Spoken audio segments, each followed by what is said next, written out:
Amincin Allah, rahamarsa da albarkarsa ya tabbata a gare ku.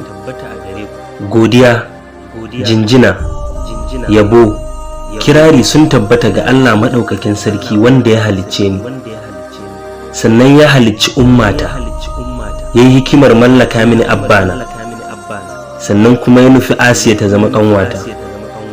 Ya Allah, kanin ko salatin kamar iyaka ga fiyayyen halitta Annabi Muhammad sallallahu alaihi wasallam, wanda Fatima Zara Dalhatu da Sani Sidi Sani suke koyi da shi, haɗa da sahabbansa da iyalan gidansa tsarkaka da waɗanda suka biyo tafarkinsa har izuwa ranar tonon asiri.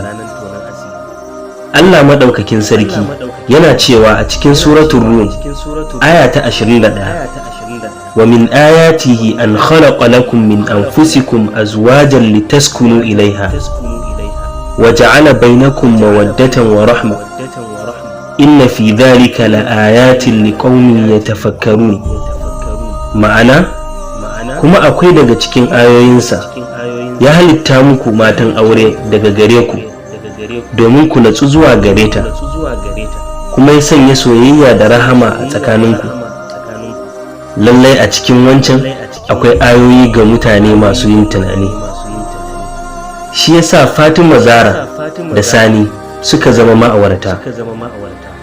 Aure yana daga cikin ni'imar da Allah ya yi wa bayinsa a duniya. Shi yasa muke matukar taya ku farin cikin wannan aure. A cikin masu farin cikin wannan aure akwai Sista Ummi, Sista Saudat, Umaima da Yaya Abdul. Sannan kuma Mama da Dadi su ma suna farin cikin wannan aure. Gaisuwa ta musamman zuwa ga Zara Qasim, Salma Baban Kiki, Saudat Jibrin Adam, Fatima Bukar, Mahbubati da duka mutanen Medical Science Lab. Amarya da ango, ku sani cewa aure mai cike da farin ciki ya ƙunshi mutane biyu waɗanda suke matuƙar son junansu kuma suka himmatu wajen fitar da mafi kyawun junansu. Maman ango ta tabbatar da haka.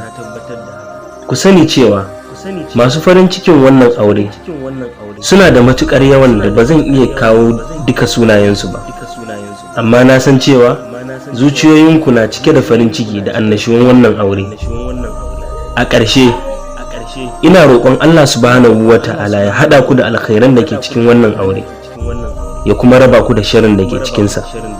A nan ne ni Dr. Wamba nake cewa barakallahu lakuma wa barakna alaikuma wa jama'a bainakuma fil khair.